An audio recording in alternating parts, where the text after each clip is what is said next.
ఓం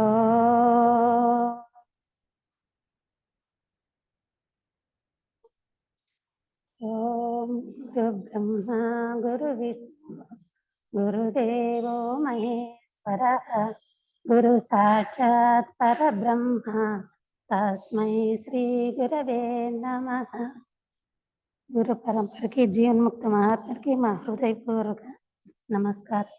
అందరి హృదయాలలో దేదీప్యమానంగా వెళుతున్న ఆ దివ్య జ్యోతికి నమస్కరిస్తున్నాను. ఈరోజు వ్యాసంగము గురుపద సన్నిధి అంటే గురువుని చేరు మార్గం. ఆ గురువుని చేరు మార్గంలో మనము సాధనలో నాలుగు అర్హతలు పొందితే మనము ఆ గురువుని చేరుకోగలుగుతాము. దాంట్లో మొదటిది వివేకం. మనము ఇంత ముందర వివేకం గురించి తెలుసుకున్నాము. ఇప్పుడు వైరాగ్యము. దీంట్లోనే అకామన అంటారు. అకామన అంటే స్వార్థరాహిత్యము, నిరాపేక్ష, కోరికలేమేమే అని చెప్తారు. అకామన అంటే కామన అంటే కోరిక, అకామన అంటే కోరిక లేని స్థితిని నిర్లిప్త స్థితి అని కూడా అంటారు. అకామన అంటే వేదాంత భాషలో వైరాగ్యము, ఆశారాహిత్యం అని కూడా చెప్తారన్నమాట. వైరాగ్యం అంటే ఏమి? వైరాగ్యం అనేది దేనికి సంబంధించింది? వైరాగ్యాన్ని ఎలా అనుష్ఠానం చేయాలి? వైరాగ్యం అనుష్ఠానం వలన మనం ఏమి పొందవచ్చు? వైరాగ్య భావన ఉన్న మనిషి ఎలా నడుచుకుంటాడు? వైరాగ్య స్థితిలో ఎలా ఉంటాము? వీటిని గురించి సంక్షిప్తంగా తెలుసుకునే ప్రయత్నము చేస్తాము. ఇప్పుడు వైరాగ్యము అంటే ఆశల మీద వ్యామోహము, ఆసక్తి లేనటువంటిది. వైరాగ్యం అంటేనే ఆశల మీద ఆసక్తి లేనట్టు, రాగద్వేషాల మీద ఆసక్తి లేనటువంటిది. రాగద్వేషం మీద కూడా ఆసక్తి లేకుండా ఉండాలి. కోరికలను జయించగల స్థితినే వైరాగ్యము. ఎప్పుడైతే మనం కోరికలను జయిస్తామో అప్పుడు దాన్ని వైరాగ్యము అంటారు. వైరాగ్యం అనేది మనసుకు సంబంధించింది. వైరాగ్యం అనేది మనసుకు సంబంధించి ఆశలను జయించాలంటే వైరాగ్యం అనేది ముఖ్యమైనది. ఆశ అనేది చాలా సూక్ష్మమైనటువంటి, మనసులో పుట్టేదే ఆశ. ఆశలు అనేది చాలా సూక్ష్మంగా ఉంటాయి. ఆశలో రెండు రకాలు, ఇహలోకం మీద, పరలోకం మీద ఆశ. ఇతరులని తప్పుల్ని ఎత్తి చూపే ఆశ, మాట్లాడాలనే ఆశ, భోగభాగ్యాల మీద ఆశ, అధికారము, ఐశ్వర్యము, కీర్తి, ప్రతిష్టలు మొదలుగున్నవి అన్ని ఆశలే. కర్మఫలాలపై ఆశ.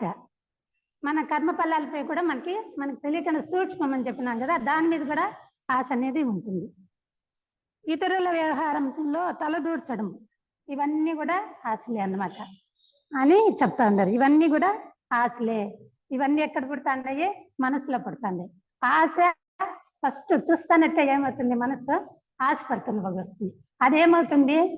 ఆ చూస్తానంటే ఏమవుతుంది? గ్రహిస్తుంది. మన ఇంద్రియాలు గ్రహిస్తాయి. గ్రహించినప్పుడు అది కావాలంటుంది, అదే కోరిక అవుతుంది. ఆ కోరిక నాకే కావాలా, ఎట్లయినా నేను పొందాలా అనుకునేదే ఆసక్తి అన్నమాట. ఈ మాదిరిగా మనలో ప్రతిరోజు ప్రతి సెకండ్ మనకు తెలియకుండానే ఈ వ్యవహారం జరుగుతూనే ఉంటుందంట మన మనసులో. ఆశలు ఎట్లా ఉత్పత్తి అవుతాయి ఎట్లా అనేది వాళ్ళు చెప్తారనమాట. ఇంకా ఆసక్తిని ఇంకా దృఢంగా అంటే ఎట్లయినా నేను సాధించి తీరుతాను అని ఇంకా దృఢమైన ఆసక్తి అంటే ఏదైనా కూడా నేను సాధించి తీరుతాను, అది ఏదన్నా కానీలే, వ్యవహారంలో కానీ ఆధ్యాత్మికంగా కానీ సాధించి తీరుతాను అనేసి అది ఇంకా దృఢంగా. ఆ దృఢంగా ఆశపడేదాన్ని ఇచ్ఛాశక్తి అని కూడా, ఇచ్ఛాశక్తితో దృఢపరచుకుంటారు. మనం ఏమనుకుంటామంటే నాకు ఆశలే లేవు, ఏమనుకుంటాం పైన మనమా నాకు ఆశలే లేవు. ఎలాంటే మనం ఆధ్యాత్మ రంగంలో ఈ మార్గంలో నడుస్తాను కదా, మనలో పర్సెంటేజ్ తగ్గింటుంది, కానీ సూక్ష్మంగా ఆశలు ఉంటాయి. అవి గమనించలే. అయ్యో నేను ఆధ్యాత్మ రంగంలో చిన్నబ్బా నేను ఆశలన్నీ వదిలేసినాను అని ఒక మనకి అపోహ ఏమంటే నేను అన్ని వదిలేసినాను అనేది ఒక అభిప్రాయం. అపోహ కన్నా అభిప్రాయం.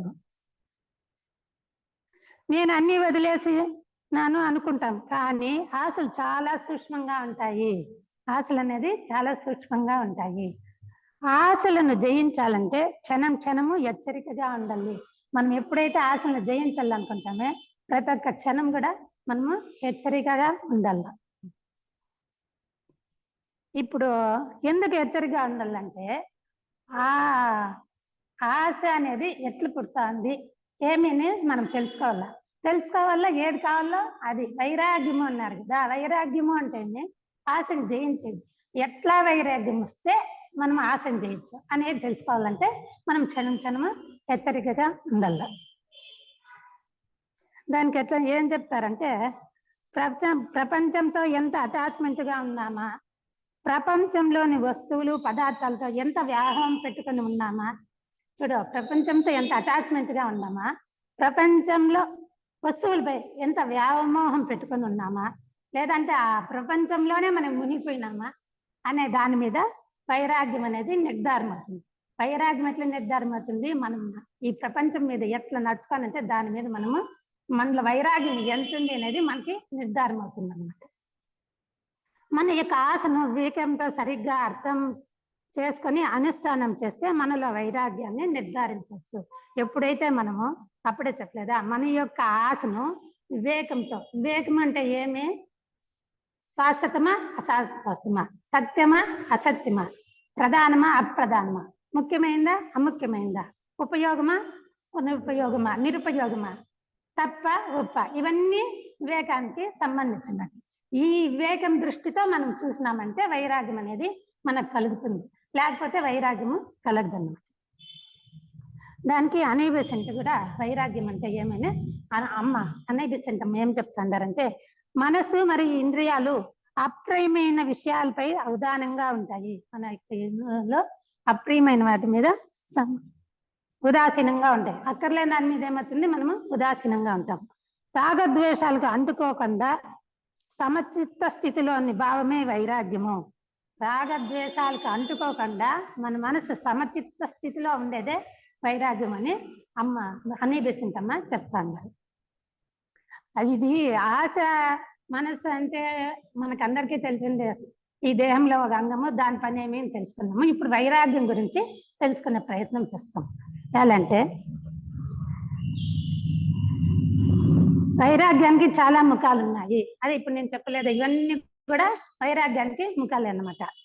మనకు ప్రియమైనటువంటి వ్యక్తి సావిన మూలక దూరమైనప్పుడు, మనకి ప్రియమైనటువంటి వ్యక్తి చనిపోతే ఆ దూరమైనప్పుడు కూడా మనకి వైరాగ్యం కలుగుతుంది. మరియు మహత్వాకాంక్షకు సంబంధం ఉన్న సాధన. నేను మహత్వాకాంక్ష, నేను ఈ గురువు చేరు మార్గంలో నేను శిష్యుడు కావాలనేది మనకి ఒక మహత్వాకాంక్ష. ఆ కాంక్షకి ఏమంటే సంబంధం ఉన్న సాధన. కర్మవశాత్తు దూరమైనప్పుడు తాత్కాలిక వైరాగ్యం కలుగుతుంది. నేను ఈ మార్గంలో నడుస్తా ఉంటాను, సాధన చేస్తా ఉంటాను. మన ఇంటి పరిస్థితులే అనుకో, మన ఇంటి పరిస్థితుల్లో దానికి కుదరకుండా పోయానుకో, అప్పుడు సాధన చేయలేవు. అప్పుడు ఏమనిపిస్తుంది, అప్పుడు కూడా మనకి వైరాగ్యం. చూడు, నేను ఇట్లా గురువులు శిష్యులు కావాలని అనుకుంటే నాకు ఏదో ఒక తొందరలు వస్తానే ఉన్నాయి, నేను చేయలేకుండా పోతానని అక్కడ కదా చిన్న భావం అనేది, వైరాగ్య భావం మనకి ఏర్పడుతుంది.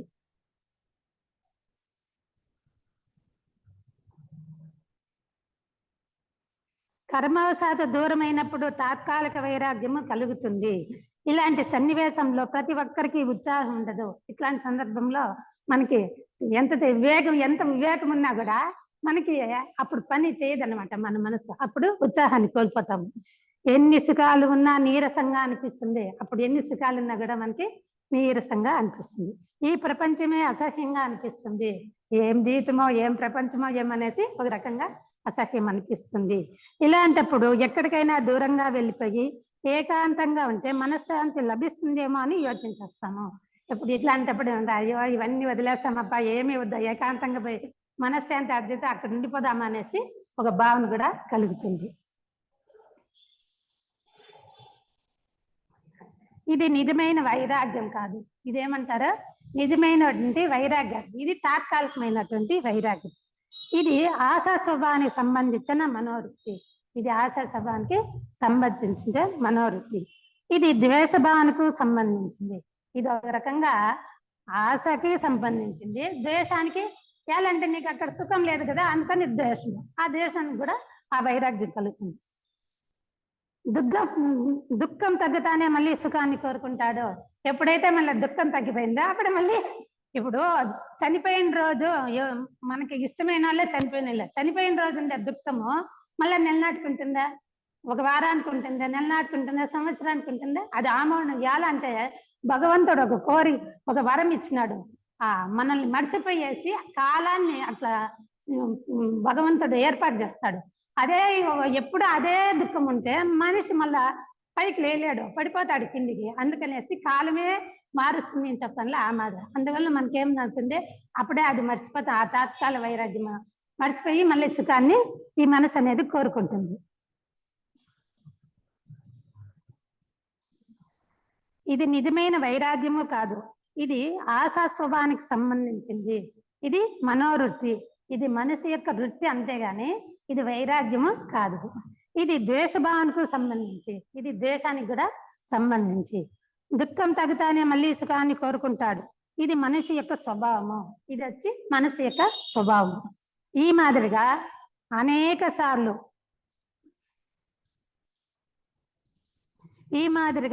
సార్లు పునరావర్తన జరిగి నిజమైనటువంటి వైరాగ్య భావన మనలో అంకురిస్తుంది. ఈ మాదిరి ఒకటే పరి వైరాగ్యం రావాలంటే రాదన్నమాట. ఎన్నో పడి పడి పడి ఆ వైరాగ్య భావం తాత్కాలిక వైరాగ్యం పొంది పొంది పొంది అప్పుడు మనసు అయిపోతుంది. ఇంతేనా, వద్దు, ఇది వద్దు, దీన్ని మనం పుట్టినాము ఏమో తెలుసుకోవాలా, మనం ఏదో ఒకటి మనకత్వాకాంక్ష పొందాలా అనేసి అప్పటి నుంచి వివేక వైరాగ్యం వస్తుందన్నమాట. ఈ మాదిరిగా అనేక సార్లు పునరావర్తన జరిగి నిజమైనటువంటి వైరాగ్య భావన మనలో అంకురిస్తుంది. ఆ వైరాగ్యం అనేది ఒక భావన అన్నమాట. ఆ భావాన్ని మన లోపల పుట్టుతుంది అన్నమాట, అంకురిస్తుంది. అయినా పైన చెప్పిన విధంగా తాత్కాలికంగా, ఇప్పుడు ఇవన్నీ చెప్పినారు కదా, దాన్ని తాత్కాలికంగా ప్రసూతి వైరాగ్యము మనకు తెలిసిందే కదా. ప్రసూతి వైరాగ్యము అప్పుడు బిడ్డలే వద్దు ఇంకా సాధు అనుకున్నాం, అది పురాణ వైరాగ్యము. ఎంతసేపు అయినా మనం పురాణం విన్నప్పుడు అబ్బా ఎంత బాగుంది, ఈ సంసారమే వద్దు, ఈ బంధనే వద్దు అనేసి అనుకుంటాము. శ్మశాన వైరాగ్యం, ఎవరైనా చనిపోయినప్పుడు ఏమనుకుంటాము, ఆ బాధ చూడలేక అయ్యో ఇది కూడా మనకు వద్దురప్ప అనేసి మనం అనుకో. ఇవన్నీ కూడా ఆవశ్యకమైనటువంటి అమ్మ ఏం చెప్తాంది, ఇవన్నీ ఆవశ్యకమే. ఎందుకు అంటే ఈ మాదిరిగా మనసుకి ఆ దుఃఖము బాధలు అన్ని పడితేనే వైరాగ్య భావం వచ్చేస్తుంది. నువ్వు సుఖంగా సంతోషంగా అంటే నీకు వైరాగ్య భావం అనేది రాదన్నమాట. అందుకనేసి ఇవన్నీ కూడా ఆవశ్యకమే. అట్లా పడి పడి ఇప్పుడు ఒక శిల్పం కావాలంటే ఎన్ని ఏట్లు పడితే శిల్పంగా తయారవుతుంది. ఆ మాదిరిగా మనము ఇట్లాంటివన్నీ పడి పడి పడి పడి మనలో ఆ వైరాగ్య భావం అనేది లోపలే అనేది పుడుతుంది అన్నమాట. అందుకని ఇవన్నీ కూడా కావాలి. అవైతేనే అంటే అందరికీ ఒకరిలో కొంతమంది వెనక జన్మలోనే సాధన చేసిన వాళ్ళకి తొందరగా వివేక వైరాగ్యాన్ని పొందుతారు. సామాన్య జనులకి ఇవన్నీ పడి పడి పడి పడి పడి మళ్ళా స్ట్రాంగ్గా ఒక భావన ఏర్పడుతుంది వైరాగ్యం గురించి. నేను ఇట్లే ఉండాలా, ఇవన్నీ వద్దు, ఇవన్నీ అశాశ్వతం అనేసి తెలుసుకుంటాను. తాత్కాలిక వైరాగ్యం ఏది, నిజమైనటువంటి శాశ్వతమైన వైరాగ్యం ఏది అని మనం రెండిటిని విడదీసుకుని వివేకంతో తెలుసుకోవాలి. తాత్కాలికమైన వైరాగ్యం ఏది, శాశ్వతమైన వైరాగ్యం ఏది అనేది మనము ఇక్కడ వైరాగ్యం వస్తానంటే మనము పరీక్ష చేసుకోవాలి. ఇది తాత్కాలికమైన వైరాగ్యమా, శాశ్వతమైన వైరాగ్యమా అనేసి మనము పరీక్ష చేసుకోవాలి. ఎట్లా అంటే ఇప్పుడు ఒక వస్తువు ఉంది, తినాలా అనుకుంటాము, తింటాము, మళ్ళీ తినాలంటే ఏమవుతుంది, అక్కడ తినల్లా అనేది మళ్ళీ ఒక వైరాగ్య భావన, తిందాము అనిపించేస్తుంది. కానీ శాశ్వత అంటే ఇప్పుడే కడుపు నిండా తిన్నావు, మళ్ళీ యాల తింటావు, అవసరంలా నీ కడుపు అనేస్తే వివేకంతో అంటే ఆ వైరాగ్యమే. ఇది అనిత్యమైనది, క్షణభంగురమైన ఇది ఆశ, నేను యాల ఆ దాసన అవుతాను అనేసి ఎప్పుడు అనుకుంటామో అప్పుడు వివేక వైరాగ్యం వస్తుంది. లేదా నీకు ఆ మాదిరి అనిపించినా కూడా నువ్వు తిన్నా అంటే నువ్వు తాత్కాలిక వైరాగ్యంలోనే ఉంటావు. ఈ మాదిరిగా ప్రతి ఒక్క విషయానికి కూడా మనము పరీక్ష చేసుకోవాలా, దేనికి నేను దాసన అవుతాను అనేది తెలుసుకోవాలన్నమాట. తాత్కాలికమైన వైరాగ్యము అసహనంతో ఆర్భాటంతో కూడుకొని ఉంటాయి. తాత్కాలం అంటే సహనం ఉండేలా. అసహనంతో ఆ నిమిషంలో ఇప్పుడు ఎవరైనా ఏమంటారు ఓర్చుకుంటాము, ఏమి బదాయించలేక గట్టిగా వాళ్ళని వాదించలేక అసహనంతో వైరాగ్యంగా ఉంటాము. అయ్యో వాళ్ళ మాటకు ఎవరు లెబ్బ మనం గెలిస్తామో అని ముంగోని ఉంటాము, అంతే అనమాట. అది తాత్కాలికమైనటువంటి వైరాగ్యము. కానీ నిజమైన వైరాగ్య భావంతో ఉన్న మనిషి ఎవరైతే నిజమైన వైరాగ్యాన్ని పొందుంటారో ఆ భావన ఉంటుంది. ఆ మనిషి ఎట్లుంటాడు అనేసి చెప్తాను. శాంతంగా సహన గుణంతో ఉంటాడు. ఎప్పుడు వాడు సహనంతో ఉంటాడు, శాంతంగా ఉంటాడు, ప్రశాంతంగా ఉంటాడు. అన్నిటినీ తత్వదృష్టితో విమర్శ చేస్తాడు అని నేను చెప్పలేదా? తత్వదృష్టి అంటే వివేకంతో విమర్శ చేస్తాడు. ఇతరులతో సహానుభూతితో నడుచుకుంటాడు. ఇతరులతో కూడా సహానుభూతితో నడుచుకుంటాడు. అయినా అతనిలో కూడా చిన్న చిన్న వ్యసనపు చిహ్నలు ఉంటాయి. అయినా కూడా వాళ్ళ కూడా ఆ వైరాగ్యంలో కూడా చిన్న చిన్న దోషాలు అనేది ఉండే ఉంటాయి ఆ వ్యక్తి ఇతరులకు. కానీ వాస్తవానికి అనివార్యవు ఉండనే ఉంటాయి. కానీ వాస్తవానికి ఇవన్నీ కూడా అనివార్యమే. ఎలాంటే మనం జన్మ తీసుకొని వచ్చినామంటే పరిపూర్ణమైంటే మనం రాము. ఎప్పుడు అపూర్ణమో కాబట్టి మనలో అన్ని దోషాలు ఉంటాయన్నమాట. కానీ పర్సెంటేజ్ ఒక్కొక్కరిలో ఒక్కొక్క పర్సెంటేజ్ హెచ్చు తక్కువ ఉంటుంది. కానీ ప్రతి ఒక్కరిలోనే దోషాలు అనేది ఉండే ఉంటాయి. వైరాగ్య బాగున్న వ్యక్తి ఇతరులు కూడా నా మాదిరే అని సహానుభూతితో అందరితో కలిసిపోతూ ఉంటాడు. ఎప్పుడైతే వైరాగ్య బాగుంటే ఇతరులు కూడా నా మాదిరిగా నేను ఎట్లా వాళ్ళు అట్లానే అనే భావం ఎప్పుడు వస్తుంది అప్పుడు ఇతరులతో కూడా ఏం చేస్తాడు, అందరితో కలిసిపోతూ ఉంటాడు. ఆ వ్యక్తి యొక్క మనస్థితి మధురంగా దయతో నిండి ఉంటుంది, చేదుగా ఉండదు. ఎప్పుడైతే ఆ వైరాగ్య భావం ఉండే మనిషి ఆ వ్యక్తిత్వం వ్యక్తిత్వం ఎవరిలో ఉంటుందో వాళ్ళు ఎప్పుడు కూడా ఎట్లుంటారో దయతో ఉంటారు, మధురంగా ఉంటారు అని చెప్తాను. వాళ్ళ యొక్క స్వభావం, మనసు యొక్క స్వభావము ఆ మాదిరిగా ఉంటుందని చెప్తా ఉంటారు. ఏ వ్యక్తిలో వైరాగ్యం ఉదయిస్తుందో వారిలో వైరాగ్యం ఎత్తి కనపడుతుంది. చూస్తానంటే తెలిసిపోతుంది అన్నమాట. చూడ కొంతమంది వ్యక్తిని చూస్తానంటే ప్రతి దానికి ఆశిస్తాను, కొంతమంది ఉదాసీనంగా ఉంటారు అన్నమాట. అప్పుడే అనుకున్నాను, ఓ వీళ్ళల్లో వైరాగ్య భావం ఉంది. ఏమిటికి ఆశించరు, ఉంటే తింటారు లేకపోతే ఇస్తే తీసుకుంటారు లేకపోతే ఆ మాదిరి మనము గమనించినామంటే వాళ్ళల్లో వైరాగ్యం ఉండేది అనేది మనకు తెలిసిపోతుంది అన్నమాట. ఇప్పుడు చూడండి మన దీంట్లోనే ఎంతమంది నందన్ శెట్టి, తిప్పేస్వామి వాళ్ళంతా చూడండి, వాళ్ళు ఏమన్నా ఆశిస్తారా? ఏం ఆశిస్తారు, ఎప్పుడు ఏం పెడితే అది తీసుకుంటారు. ఆ మాదిరిగా వాళ్ళని చూస్తానంటే మనకి అర్థమైపోతుంది వీళ్ళు వైరాగ్యం ఎట్లాంటి వాళ్ళు, వీళ్ళల్లో వైరాగ్యం ఉందా లేదనేది తెలిసిపోతుంది. దుఃఖం మూలకంగా తాత్కాలికమైన వైరాగ్యము ఉదయిస్తుంది. తాత్కాలిక వైరాగ్యం ఎట్లా వస్తుందంటే దుఃఖం వచ్చినప్పుడు తాత్కాలికమైనటువంటి వైరాగ్యం వస్తుంది. వివేకం మూలకంగా శాశ్వతమైనటువంటి వివేకం ఉదయిస్తుంది. వివేకము శాశ్వతమైనటువంటి వైరాగ్యం వస్తుందంటే వివేకంతో ఉదయిస్తుంది అనేసి చెప్తారనమాట. వైరాగ్య భావంతో మన హృదయం రాయిలా కాకుండా ఉదాసీనంగా ఉండకూడదు. కొంతమంది ఎట్లుంటారంటే వైరాగ్యం అంటే కఠినంగా ఉంటారు. వాళ్ళ హృదయమే ఏం నీ హృదయమా ఏం అంత కఠినంగా ఉండవే, రాయిలా ఉండవే అని అంటారు చూడు పెద్దోళ్ళు. ఆ మాదిరిగా నేను వైరాగ్యము, నేను ఏమిటికే అంటుకోను, నేను ఏమి ఇది చేసుకొని అంటారు కదా, వాళ్ళ హృదయం వాళ్ళు కఠినంగా పెట్టుకుంటారు. అది కూడా పనికిరాదు, కఠినంగా కూడా ఉండాల. అటాచ్మెంట్ లేకుండా ఉండాల, ప్రేమ, దయ, కరుణ అవన్నీ ఉండాలన్నమాట. అట్లా లేకుండా నేను అన్నిటిని వదిలేసినామనేసి ఆ హృదయాన్ని కూడా ఒక కఠినంగా రాయిలాగా పెట్టుకుంటారన్నమాట.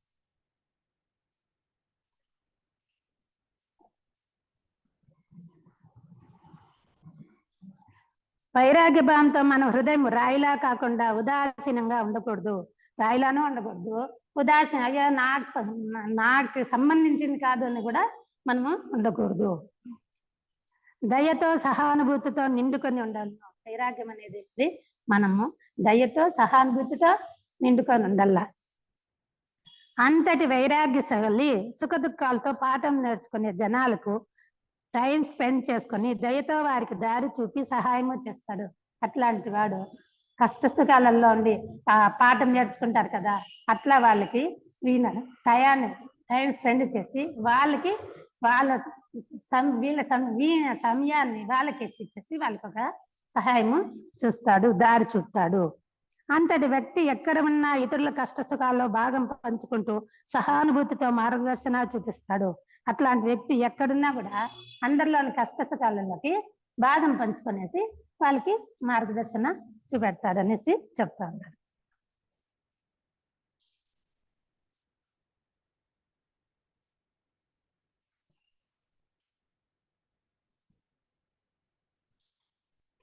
నిజమైనటువంటి వైరాగ్యము నిత్య జీవితంలో అనుష్ఠానం చేయాలంటే ప్రతిరోజు ఉదయాన్నే వైరాగ్య స్వరూపాన్ని గురించి ధ్యానం చేయాలి.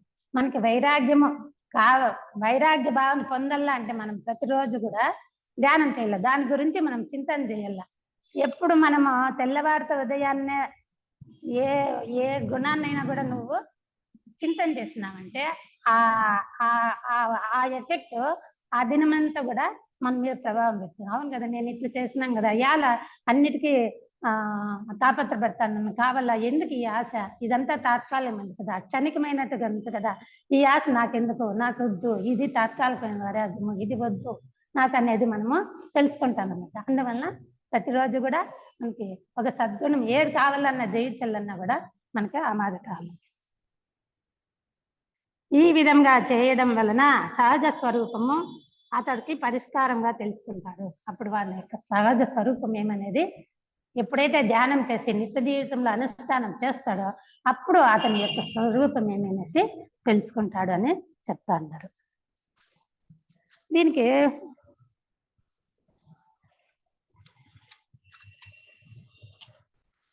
దీన్ని ఇంకా ఈజీగా చెప్పాలంటే వైరాగ్యానికి ఒకే వాక్యంలో డెఫినేషన్ చెప్పాలంటే చూడు, వైరాగ్యం అంటే ఏమేమో యోచన ఏం చేయక్కర్లా, ఎంత సింపుల్ గా చెప్తాండారు, అంతే కష్టంగా ఉంటుంది. కానీ మనం తెలుసుకుంటా అంటే ఆచరించేదానికి సమయాన్ని బట్టి మనము కొన్నిసార్లు అయినా కూడా మనము పాటించగలుగుతాం అన్నమాట. ఏమని చెప్తా అంటారంటే పరిసరాలను, సందర్భాలను, సన్నివేశాలను, వస్తువులను, వ్యక్తులను ఎలా ఉంటాయో అలాగే ఒప్పుకోవడమే నిజమైనటువంటి వైరాగ్యము. చూడండి, ఇది కదా మనం ఏమంటే స్పందించమన్నమాట, రియాక్షన్ చేస్తాము. అట్లా లేదు, ఒక్కొక్కరి స్వభావం ఒక రకంగా అంటే ఇప్పుడు మన చేతికి 5 వేలు సరిగా అందయ్యా, ఒక వేలు ఒక రకంగా, ఆ మాదిరిగా వారి పూర్వజన్మ సకృతం బట్టి వాళ్ళ స్వభావం, మనసు యొక్క స్వభావాలు, వాళ్ళ పరివర్తన, నడవడిక అన్నీ ఒక్కొక్క రకంగా ఉంటాయి. అందుకు మనం ఏం చేయాలి, వాళ్ళు దిద్దకల్లా వాళ్ళు చెప్పిన దాన్ని ఒకటల్లా ఒప్పుకోవాలా. ఎట్లా ఒప్పుకోవాలా, మనస్ఫూర్తిగా ఒప్పుకోవాలా, పరిపూర్ణంగా ఒప్పుకోవాలా. ఎప్పుడైతే పరిపూర్ణంగా ఒప్పుకుంటామో అప్పుడు మనము వైరాగ్యం మనలో ఉదయించిందనే చెప్పచ్చు అనమాట. అందువల్ల ప్రతి ఒక్క దాన్ని కూడా మనము ఫస్ట్ ఒప్పుకునేది నేర్చుకోవాలన్నమాట. ఎప్పుడైతే ఒప్పుకుంటామో అప్పుడు ఆ వైరాగ్యం అనే భావన మనలో కలుగుతుంది.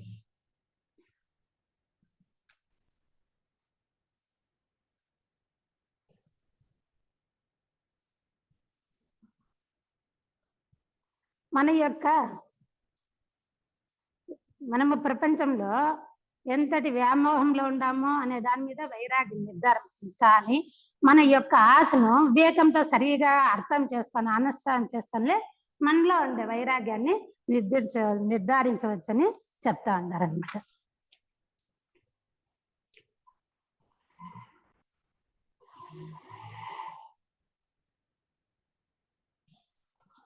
దీనికి ఈ గురుపద సన్నిధిలో ఇదంతా ఇహలోకానికి సంబంధించింది, పరలోకానికి సంబంధించింది తెలుసుకుంటాం. ఇది ఏమంటే మనమంతా ఇప్పుడు ఈ సొసైటీ మెంబర్స్ అంతా మనం దీక్ష మార్గాన్ని ఎన్నుకున్నాము. ఇది మామూలు వ్యక్తులకి సంబంధించింది. కానీ మనం దీక్షా మార్గాన్ని ఒప్పుకొనేసి ఆ గురువులకి శిష్యుని కావాలా, లోక సేవ చేయాలా అనేది అనుకున్నాం. మనకేముంది, ఒక గురి ఉంది, మన వెనకాల గురువు ఉంటారు, మనకి ఒక గురి ఉంది. ఆ గురిని మనం తలపల్లా అంటే మనలో మన స్వభావం ఎట్లుండల్లా అనేది తెలుసుకుంటాం. ఏమంటే కొంతమంది ఉంటారు కొంతమంది వాంఛల వెంటబడటము, ప్రాపంచిక విషయ సూక్తులు కావటం మానివేస్తారు. కొంతమంది ఐకి వాంఛలు అంటే కోరికలనేమో వదిలేస్తారు, ప్రాపంచకం మీద ఆసక్తి లేకుండా ఉంటారు. తాపత్రయము విసర్జించేస్తారు. ఇట్లా ఉండాలి అట్లా ఉండాలని తాపత్రయాన్ని కూడా విసర్జించేస్తారు. ఎందుకని? స్వర్గాన్ని అందిపుచ్చుకోవటానికి మాత్రమే వారి ప్రయత్నం అంతా. వాళ్ళ ప్రయత్నం ఏమంతా, ఈ జీవితం వద్దు, నేను మోక్షానికి పోవాలా, మోక్షం పొందాలా అనేది ఒకటి వాళ్ళల్లో ఉంటుంది. అదే ఒక ధ్యేయం ఉంటుంది. పునర్జన్మ లేని మోక్ష ప్రాప్తి వారి ధ్యేయము.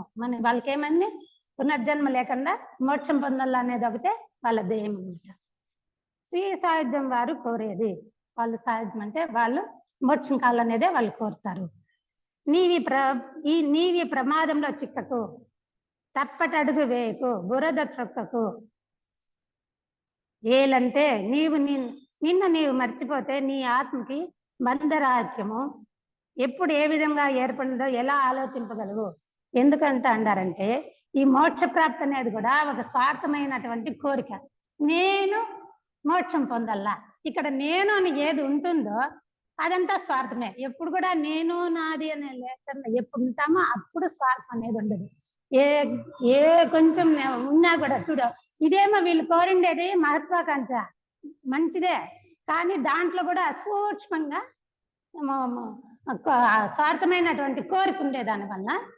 అందుకని గురువులు ఏం చెప్తానంటే, నువ్వు ఒక మార్గాన్ని ఎన్నుకున్నావు, నువ్వు ఈ మార్గం నడుచుకోవాలనేసి ఎన్నుకున్నావు కాబట్టి, దీక్షా మార్గం ఎన్నుకున్నావు కాబట్టి నువ్వు అలాంటి తప్పు చెయ్యొద్దు, ప్రమాదంలో పడకు, చిక్కిపోవద్దు, ఈ ప్రమాదంలో పడి నువ్వు చిక్కిపోవద్దు అని చెప్పనేసి వాళ్ళు చెప్తాన్నారు. ఎలాంటి స్వర్గం పొందవలసినదో ఊహించలేవు కదా. నువ్వు ఎట్లా ఊహిస్తావు? నేనంటే అంటుండే, నేనే లేకుండా ఆత్మబంధ రాహిత్యం అంటే ఏముండదు, నువ్వు ఊహించలేవు కదా. కనుకనే స్వార్థపరమైన కామన స్వలాభేక్ష తప్పక నిన్ను బంధిస్తుంది. ఎప్పుడైనా కూడా ఈ కోరిక కూడా నిన్ను బంధిస్తుంది, గుర్తుపెట్టుకోని చెప్పే, అది నిన్ను బంధిస్తుంది అనేసి గుర్తుపెట్టుకోమని చెప్తా ఉంటారు గురువులు. నీ బంధహేతువు నీ స్వార్థకాంక్ష, నీ బంధహేతువు నీ స్వార్థకాంక్ష. ఆ కోరిక మహోన్నతమైందే కావచ్చు, గొప్పదే అయిండొచ్చు, కానీ నీ వాంఛాబంధం నుండి పూర్తిగా విముక్తుడు కానంత వరకు నీ గురుదేవుని కార్యకలాపంలో పాలు పంచుకోలేవు. నిన్ను అంకితం చేసుకునే స్వాతంత్రము నీకుండదు. ఎందుకంటే స్వార్థము అనేది ఉంటే అక్కడ గురువులు సేవ చేసేదాంట్లో. అందుకే చెప్తారు భగవద్గీతలో కానీ గురువులు కానీ ఏమైనా చెప్పి ఏదన్నా సేవ చేయలే, తండ్రి పరమాత్మ ఇది నీ సేవే, నేను చేయటంలా, నువ్వు చేపిస్తున్నా నేను చేస్తామా అని ఎప్పుడు అనుకుంటాం. అక్కడ నేను అనే భావం ఉండదు. ఎప్పుడైతే నేను చేస్తాననే భావం ఉంటే స్వార్థం అనేది వచ్చేస్తుంది. అదే చెప్పింది, ఇవన్నీ ఈ కోరికలు ఈ ఆశలు అంతా కూడా చాలా సూక్ష్మంగా ఉంటాయి. ఇవన్నీ కూడా మనము వదులుతా రావాలి. ఈ మార్గంలో మనం నడుస్తా ఉన్నాం. అది మనం ఒక్కొక్కటి సాధ్యమైనంత వరకు ఎంత వీలైతే అంత మనము వదులుతా రావాలన్నమాట. అది వాళ్ళు. అది కాక ఇప్పుడు ఇంకోటి చెప్తాను కదా, ఇదంతా వింత చూడు, నీకున్న సమస్త కోరికలు మటుమాయమైనవి అయినా ఇంకా ఒక కోరిక మాత్రము నిన్నడు. కోరికలన్నీ పోయినాయని అనుకుంటాము, కానీ ఏదో ఒక కోరిక ఉంటుంది. అదేమో చెప్తాను విన్న, నీ కర్మ ఫలము నీవు కళ్ళారా కనుగొనాలి. ఇది ఒక కోరిక.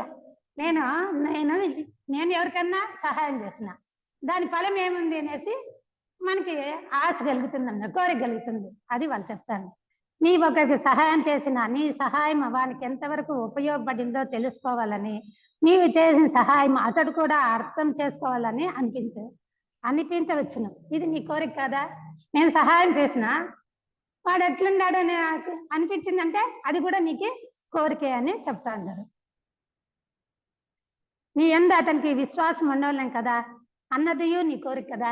చూడు, నేను ఇంత చేసినా వానికి విశ్వాసమే లేదో అనేసి మనసు చాలా చంచలమైంది అనమాట. ఒక సెకండ్ ఉన్నట్టు ఒక సెకండ్ వద్దనమాట. అందువల్ల మనకి అనుకోకుండానే ఆ భావన అనేది వచ్చేస్తుంది అన్నమాట.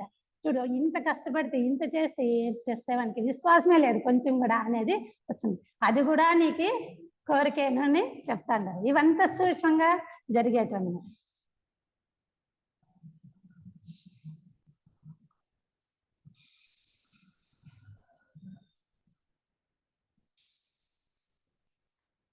పరుని విశ్వాసాన్ని అర్థించినట్లే కదా అంటాడు. నీ సర్వశక్తిని దారబోసి నీవు ఒకరికి తోడ్పడ్డావు, దానికి ఒక ఫలితం ఉండాలి. నీవు చూచినా చూడకున్నా ఇది సహజ సిద్ధాంతం. నువ్వు చేస్తావు, దానికి ఫలము ఖచ్చితంగా ఉండేది. కర్మ సిద్ధాంతం మనకు అందరికీ తెలిసింది కదా. ఏ జరిగినా కూడా ఆ ప్రతి ఒక్క దానికి కర్మఫలం అనేది ఉన్నే ఉంటుంది. ఇతిహాసంగా చాలా వివరంగా చెప్పింది కర్మ సిద్ధాంతాన్ని గురించి. ఒక వెంట్రుకంతా కర్మ కూడా ఒకరు తీరంట. కర్మదేవతలు అంత పర్ఫెక్ట్ గా వాళ్ళ కర్మని వాళ్ళకే అనుభవించేట్టుగా ఇస్తారనమాట. కర్మ కర్మ కర్మ కర్మకు ఫలము. కర్మ చేస్తే దానికి ఫలం అనేది ఉన్నే ఉంటుంది. ఇది నీకు తెలుసు. అందుకే న్యాయధర్మాలైన కర్మలను న్యాయధర్మాల కొరకు మాత్రమే, న్యాయధర్మం కన్నా న్యాయధర్మానికే చెయ్యాలన్నమాట. తత్పరంగానే నీవు చెయ్యాలి. నువ్వు చెయ్యాల, న్యాయంగా ధర్మంగా చెయ్యాల, నువ్వు చెయ్యాలి అంతే. అంతేగాని నువ్వు ఫలితాన్ని ఆశించకూడదు. ప్రత్యామ్నాయంగా ఏదో ఫలాన్ని, బహుమాన గౌరవాలను ఆశించకూడదు. బహుమానము నన్ను గౌరవించలేదనేది కానీ, బహుమానమే లేదే, గిఫ్ట్ లేదే అని కూడా అవన్నీ కూడా మనము ఆశించకూడదు అంటాడు. కర్మను కర్మార్థమే చేయాలి, కర్మగా చెయ్యాలి అంతే. కర్తవ్యాన్ని కర్తవ్య దృష్టితో చేయాలంటాను. ఆ మాదిరి చేయాలి కనుకనే చేయాలి. మనం చేసేదానికే వచ్చినాము. కర్మభూమి ఇదే. కర్మలు చెయ్యాల, కర్మలు చేయకుండా ఉండే చెయ్యలేదు. అందువల్ల కర్మలు చెయ్యాలా, ఫలితాన్ని మటుకు ఆశించకూడదు. లోకాన్ని నీవు ప్రేమిస్తున్నావు, ఫలితాన్ని కండ్లారా కనుగొనాలన్నట్టు కోరిక కాదు. నువ్వు లోకాన్ని ప్రేమిస్తున్నావు కానీ నువ్వు ఫలితాన్ని కోరకూడదు అని చెప్పనేసి చెప్తా అన్నారు. లోక సేవకై నిన్ను నీవు అర్పించుకోవాలి. సమర్పణమే సమర్పణ, స్వార్థ త్యాగమే సర్వ సమర్పణ. లోక సేవకై నిన్ను నువ్వు అర్పించుకోవాలా, అంతేగా సమర్పణ. పూర్తి స్వార్థ త్యాగం. మనలో ఇంత కూడా స్వార్థం అనేది లేకుండా ఎప్పుడైతే మనం అర్పిస్తామో అదే సర్వ సమర్పణము. నేను నాది అనేది లేకుండా సర్వమా అర్పించినామంటే అదే సర్వసర్పణం. లోక సేవకై మనల్ని ముచ్చల్ల. ఒకసారి చెప్తారు కదా, ప్రాణం విడిచిపెట్టేదని కూడా మనం రెడీగా ఉండాలంట. ఆ గురువులు నీకు ఎప్పుడన్నా ఒక స్ఫురణ ఇచ్చిందనుకో, అప్పుడు కూడా మనము ఏ చేసేదానికే మనం రెడీగా ఉండాలి.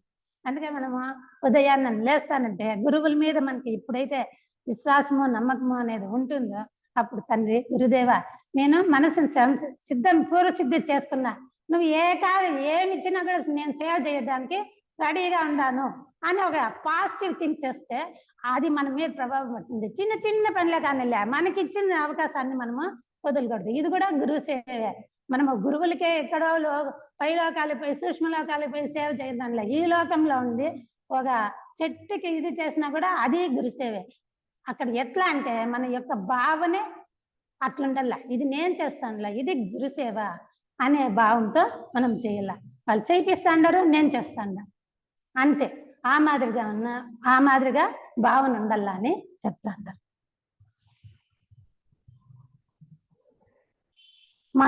మహిమాన్వితమైన మానసిక శక్తుల కోరకు అవి నీకెంతో అవసరమని నీ గురుదేవుడిని కొంత మాత్రంతోనే నీకు ఆ సిద్ధులు సిద్ధించగలవు.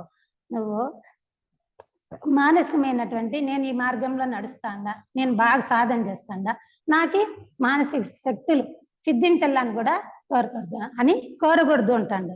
గురుదేవులకి మనం ఎప్పుడు శిష్యులం అయిపోయినామంటే గురువులకు తెలుసు మన కెపాసిటీ ఏముంది, మనకి ఎప్పుడు ఇవ్వాల అనేది వాళ్ళకి తెలుసు అనమాట. అందువల్ల మనము ఏమీ కూడా కోరకూడదు. అసలు మనకు కోరే అర్హత లేదన్నమాట. మనం ఇంకా పెరిగిల ఒకవేళ మనం ఆ అర్హత సంపాదించుకున్నా కూడా కానీ గురువులే నీకు అర్హత ఉన్నప్పుడు నీకు ఆ సిద్ధులు ఇస్తాడు, లేకపోతే ఇవ్వరన్నమాట. దానివల్ల ఏమి బాధలు అన్నది కూడా వాళ్ళు చెప్తారు.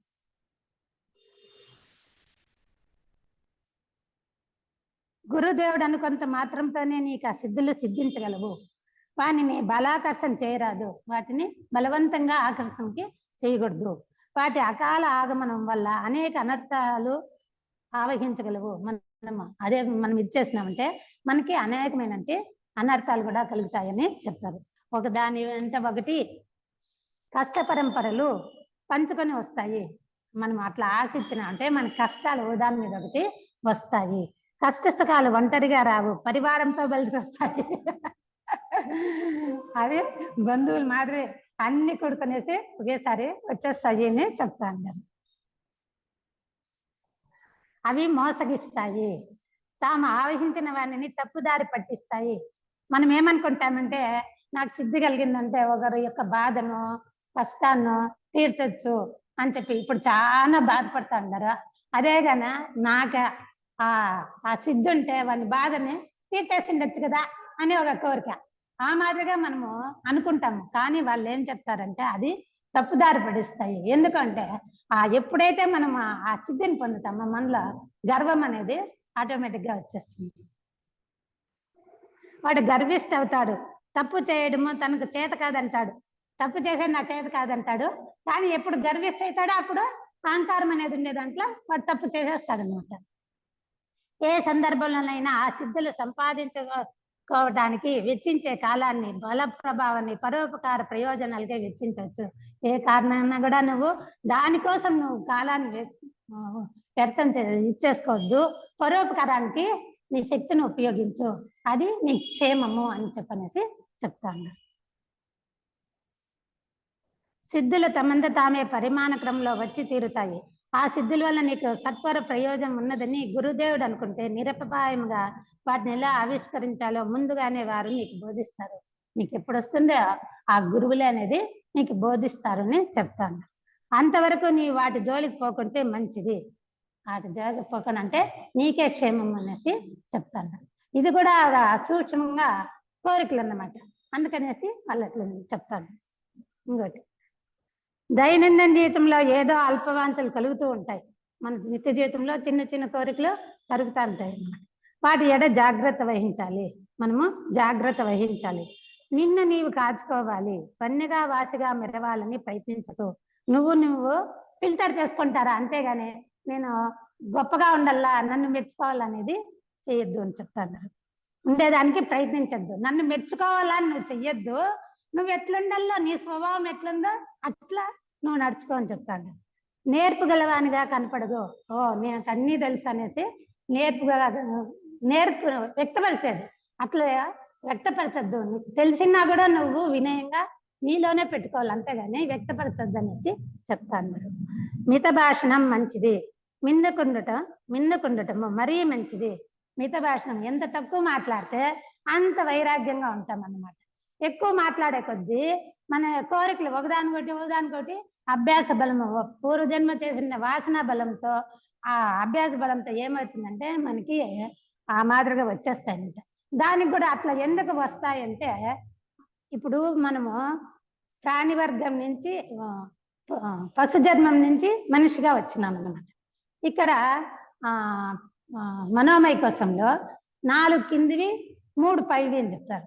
జీవాత్మకి 3 చేరిండేది, 4 దేహాత్మకి సంబంధించినటివి అని చెప్తాం కదా. అందువల్ల ఏం చేస్తుందంటే ఈ పశువర్గం నుంచి మనం వచ్చిండేదానికి ఆ పశు లక్షణాలు మనకు ఉంటాయి కాబట్టి అవి మనల్ని ఇట్లా కిందికి లాగుతాయంట. ఆత్మ ఏం చెప్తుంది, దైవత్వం కదా, ఆత్మ భగవంతుని స్వరూపం కదా, అదేం చేస్తుంది పైకి లాగుతుందంట. అది అట్లా లాగుతుంది, ఇది ఇట్లా లాగుతుంది అన్నమాట. మనము ఆ విమర్శన చేసుకొని దైవత్వం కడికే మనం పోవాలా. ఆ గురువుల దగ్గరికే, గురువులు చేరు మార్గం అని చెప్పినాం కదా. ఆ గురు సన్నిధానానికి పోవాలంటే మనం ఏది పట్టుకోవాలా, ఏది వదలాలనేది మనము వివేకంతో ఉపయోగించుకొని నడుచుకోవాలి. మౌనం శ్రేష్టతరము. నీవు చెప్పగోరిన విషయము సత్యమైంది ఉండాలా. నువ్వు చెప్పే విషయము సత్యంగా ఉండాలా, కరుణాభరణమై ఉండాలి. నీకు ఆ నమ్మకం ఉన్నప్పుడే ధృవపరచుకొని వెల్లడించాలి. లేకుంటే ఊసెత్తకు. నీకు ఎప్పుడైతే సత్యం ఉంటుందో అప్పుడు నీవు దృఢంగా తెలుసుకుంటావో అప్పుడు నువ్వు వెల్లడించు, లేకపోతే నువ్వు వెల్లడించద్దు. ఎందుకంటే సత్యం అనేది తెలుసుకోకుండానే నువ్వు ఏమేమో చెప్పేస్తే దానికి ప్రయోజనం ఉండదు, వాల్యూ ఉండదు. నువ్వు చెప్పిన మాటకి కూడా వాల్యూ ఉండదు అన్నమాట. అందుకని నీకు తెలియకపోతే నువ్వు గమ్మునుండు. తెలిసిందా సత్యం, తెలిసిందా సత్యం చెప్పు, లేకపోతే సైలెంట్గా మౌనంగా ఉండు అనేసి వాళ్ళు చెప్తాను. మాటకు ముందే ఆలోచన, ఇది అలవర్చుకోవటము అవసరము, చాలా మంచిది. మాటకు ముందు ఆలోచించినామంటే మనము ఎంత కావాలంటే అంత మాట్లాడతాం, కానీ ఎక్కువ మాట్లాడేకి పోమన్నమాట. ప్రసంగించడానికి ముందే వాడబోయే ప్రతి మాటను పరిశీలించుకోవాలి. మనం మాట్లాడేటప్పుడు ప్రతి ఒక్క మాటను కూడా మనం పరిశీలించుకొని ఇది ఉపయోగమా, ఈ సందర్భంలో ఈ మాట ఉపయోగమా అనుపయోగమా, ఇది శాశ్వతమైందా అశాశ్వతమైందా, ఇది తప్ప ఒప్ప, ఈ మాదిరి వివేకంతో మనము పరీక్షించుకోవాలి. లేకుంటే కారాని భావము బట్ట బయలుతుంది, నీ భావము ఆ మాటల్లో వ్యక్తపడుతుంది అనేసి చెప్తాను. అతి భాషణం తగదు, ఎక్కువ మాట్లాడేది మంచిది కాదు. ఊసుపోక కబుర్లతో అవి భూయిష్టాలు, అంటే పనికిరాని మాటలు ఎన్ని మాట్లాడుతున్నా అవి దుష్ట భూయిష్టాలు. అంటే అంత ఆ పనికిరాని మాటలకి అంత నెగటివ్ ఎనర్జీ అనేది చాలా ఉంటుంది అని చెప్తాను. కర్తవ్యం ఏమంటే భాషను కంటే శ్రవణం శ్రేష్టతరము అని తెలుసుకోవాలి. భాషను కంటే మాట్లాడేదానికన్నా వినేది ఫస్ట్ నేర్చుకోవాలి. ఎందుకు అంటే మనము గమనం పెట్టి ఎప్పుడు విన్నామంటే మనం తప్పు చేయమన్నమాట. కానీ మనము వినే ఓపిక సహనము లేకుండా ఫస్ట్ మాట్లాడేది వాళ్ళు. ఒకరు మాట్లాడుతుంటే వాళ్ళ మాట కంప్లీట్గా మనము నిలిపక ముందే మనమేమి మాట్లాడేస్తామన్నమాట. అది మంచిది కాదు అనేసి చెప్తా ఉంటారు గురువులు. వినికిడి వలన విజ్ఞానం విస్తరిస్తుంది. ఎప్పుడైతే మనము సరిగ్గా ఆలకించినామంటే మనలో అనేది విజ్ఞానమైంది. ఈ ఈ ఇప్పుడు చెప్పిండే ఈ ఒక్క మాటలో నేను ఎట్లా నడుచుకోవాలా, విశేషమైన జ్ఞానం ఉంది, దీన్ని ఎట్లా నేను అలవర్చుకోవాలనేది తెలుసుకుంటాడు. ఇతరులు నీ అభిప్రాయం అని అడగక ముందే నీ అభిప్రాయం వెల్లడించి ప్రయత్నించకు. ఎవరన్నా అడిగితే నీ అభిప్రాయం ఏమీ అడిగితే నువ్వు చెప్పుకొని, లేకపోతే వాళ్ళ అభిప్రాయం అడగకపోతే నువ్వు నీ అభిప్రాయాన్ని తెలపద్దు అని చెప్తా ఉంటాను. అధికార అర్హతల్లో ఒక ముఖ్యాంశం పేర్కొంది. ఇది తెలుసుకున్నట ధైర్యం చేయట ఇచ్చా నిర్ణయము. మనం ఆ అర్హత పొందాలా, ఆ గురువులకు శిష్యులు కావాలంటే ఆ అర్హత పొందాలంటే మనకి ఇచ్చాబలము బాగుండల్లా, ధైర్యం ఉండాలా, తెలుసుకోవాలా, ఎట్లా నడుచుకోవాలా అనేది తెలుసుకోవాలా, ఎంత కష్టం వచ్చినా నేను ఈ దారిలో ధైర్యంగా నడుస్తాననేది తెలుసుకోవాలా. మళ్ళా మనం ఏమనుకున్నామో అది సాధించడానికి మనలో ఆ ఇచ్ఛాశక్తి కూడా దృఢంగా ఉండాలా. మౌనధారణ తుట్టతది, మౌన ఆహ్వానము కఠినాతి కఠినమైనది. మౌనం అనేది చాలా మంచిది, కానీ ఆ మౌనం అనేది చాలా కఠినమైనటువంటిది. ఎంత మనం మౌనంగా ఉండాలని ప్రయత్నించినా కూడా పైన మన నోటిని కావాలంటే బిగపెట్టచ్చు, కానీ మనసులో అంటే కవరికి ఏడిపోతాయి, ప్రశాంతంగా ఏడుంటుంది. ఇప్పుడు మనకి ధ్యానం చేస్తేనే మనకు అర్థమవుతుంది ఎన్ని ఆలోచనలు కలుగుతాయి అంటే ఏడపడుతుంది, మనసులో పుడుతుంది కదా. అట్లా మనకి కుదరదు. అందువల్ల ఇది మౌనం అనేది చాలా కఠినమైనటువంటిది, కష్టమైంది. కాబట్టి మనము దీన్ని మౌనం కూడా సాధించాలంటే మనము దానికి కూడా ప్రయత్నం చేయాల. రోజుకి నేను 1 గంట మాట్లాడను, మౌనంగా ఉంటాను. ఆ మాదిరిగా మనము ఒక వారం అట్లా మనం పెంచుకుంటా ఉంటే దాన్ని మనము నిగ్రహించే శక్తి మనకి వస్తుంది, లేకపోతే మనకు రాదు. మనము ఏ దాన్నైనా ఏ శక్తినైనా మనం నేర్చుకోవాలంటే ఫస్ట్ నియమం ఉండాలి, శిస్తు ఉండాలి. ఆ శిస్తు పెట్టుకొని శిస్తును మనం పాలన చేస్తేనే మనం దాన్ని సాధించగలుగుతాము, లేకపోతే సాధించలేము. ఆ మాదిరిగా మనము ప్రాక్టీస్ చేస్తా అంటే కూడా మౌనాన్ని పొందవచ్చు. ఎప్పుడు 1 నెల రోజులు మౌనంగా ఉండి ఎవరితో అటాచ్మెంట్ లేకుండా నువ్వు ఉండిపో, నెల అయిన తర్వాత నువ్వు మాట్లాడాలంటే గొంతు కూడా రాదంట. ఆ మాట్లాడకుండా అట్లే ఉండి ఆ స్వరమే రాదు. మళ్ళా నువ్వు మాట్లాడాలంటే మళ్ళా 2-3 రోజులు ప్రయత్నం చేస్తే నువ్వు మామూలుగా మాట్లాడగలుగుతా అంట, లేకపోతే మాట్లాడలేమంట.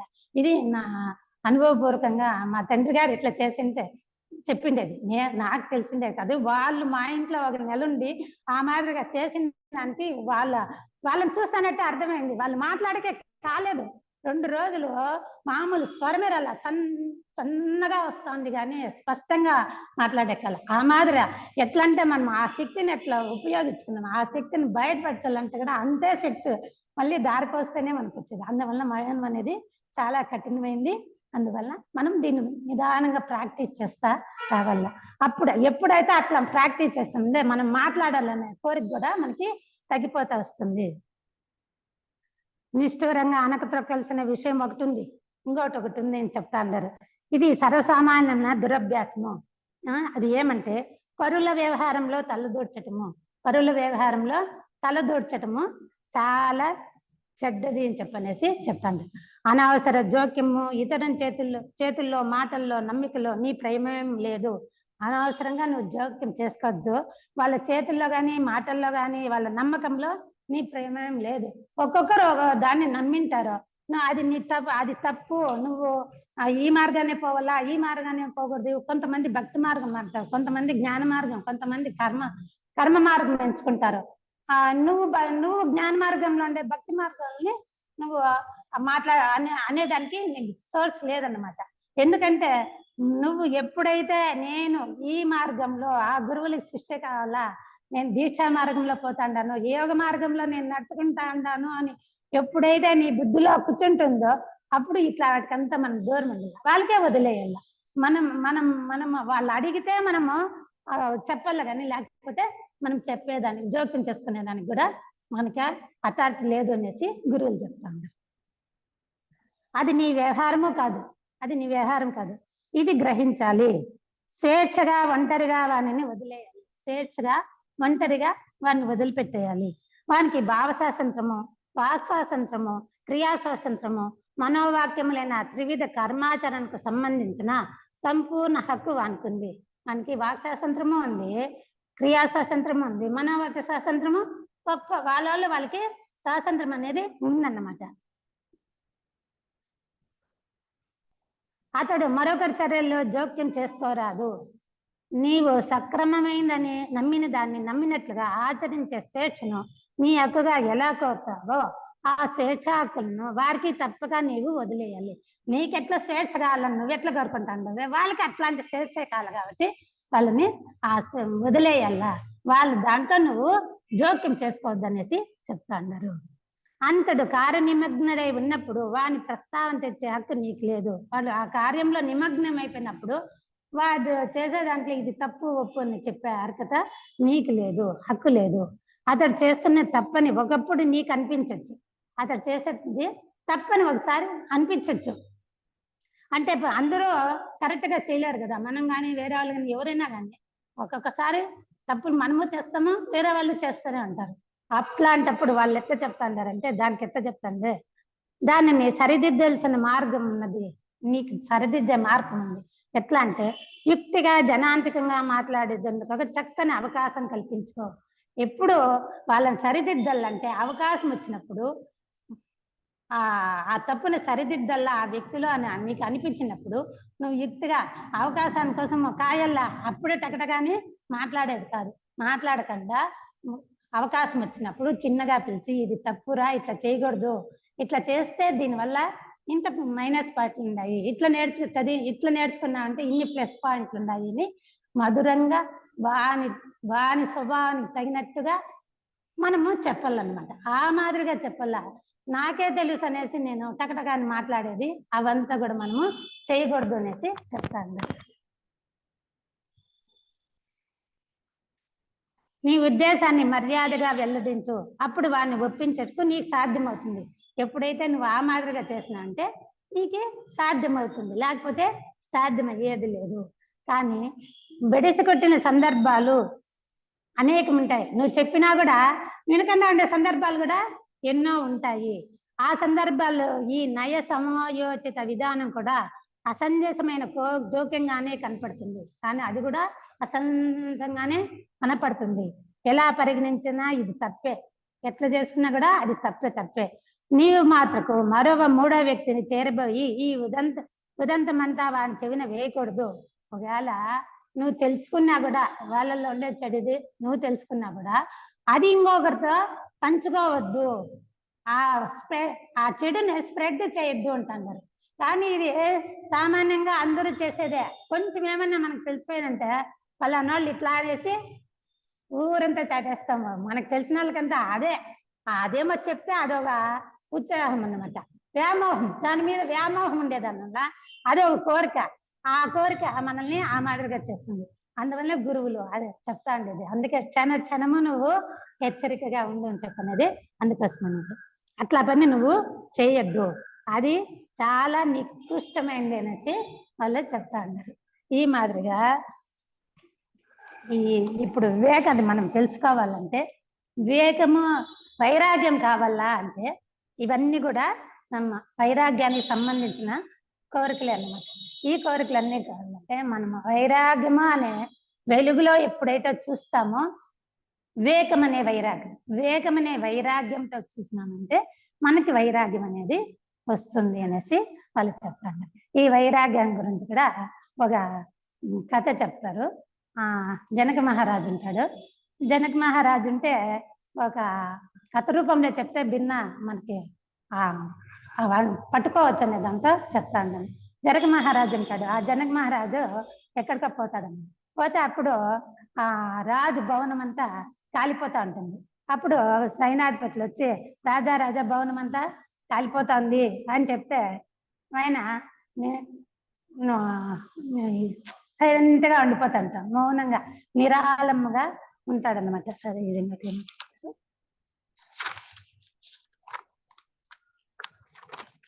ఫస్ట్ చెప్తున్నా.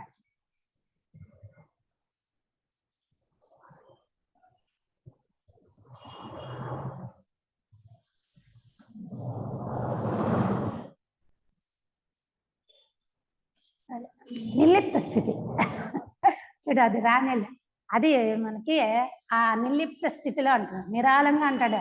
ఏమి జరిగినా కూడా ఇప్పుడు వాళ్ళు చెప్పలేదా ఆ మాదిరిగా ఒప్పుకునేస్తాడంట, నిర్లిప్తంగా ఆ భావంతో ఉండిపోతాడన్నమాట. అదే వాళ్ళ కుటీరం భవనం ముందర ఒక సన్యాసి ఉంటాడు. ఆ సన్యాసి కుటీరం వేసుకొని ఉంటాడు. అతనికి రెండు గోచులు ఉంటాయి అన్నమాట. ఆ 2 గోచులు ఉంటే వాడిని కుటీరము అంటుకునేస్తే అప్పుడు ఆ సన్యాసి ఏం చేస్తాడంటే కాపాడండి కాపాడండి కాపాడండి అని చెప్తాడన్నమాట. అప్పుడు ఏముండదు దాంట్లో అంటే నా గోచుండది అంటారంట. అప్పుడు వైరాగ్యం గోచుండేదానికి కాపాడండి కాపాడి అని అన్నాడు. వాని యొక్క సన్యాసే కోరికలు జయించిన వాడే, కానీ ఏముంది ఆ పరిస్థితి ప్రభావం వల్ల నన్ను కాపాడండి కాపాడి అన్నాడు. కానీ రాజు అరమనే అదే వైభవం, ఇది రాజభవనము అన్ని కాలిపోయినా కూడా వైరాగ్యం. ఆ భావన మనలో ఉండాల. ఎట్లాంటి పరిస్థితి వచ్చినా ఎట్లన్నా వచ్చినా కూడా వైరాగ్య భావంలో ఉండాల. ఆ నిర్లిప్త స్థితిలో మనం ఉండాల. ఏమి జరిగినా ఒప్పుకోవాల. ఫస్ట్ ఆ భావం ఎప్పుడు వచ్చిందో అప్పుడు మనము వైరాగ్యాన్ని సంపాదించినట్టే అని చెప్తా ఉండాలన్నమాట. ఈ మాదిరిగా మనం నిత్య జీవితంలో ఆ మాదిరిగా మనము నడుచుకుంటా వచ్చినామంటే, ఆ మాదిరిగా అనుష్ఠానం చేసినామంటే ఆ గురువులకి శిష్యుని అయ్యే దాంట్లో సంశయమే అనేది ఉండదన్నమాట. మనం ఆ మాదిరిగా మనం చేతనైనంత వరకు మనం ప్రయత్నం చేస్తా ముందరికి వెళ్దాము. తెలుసుకుంటూ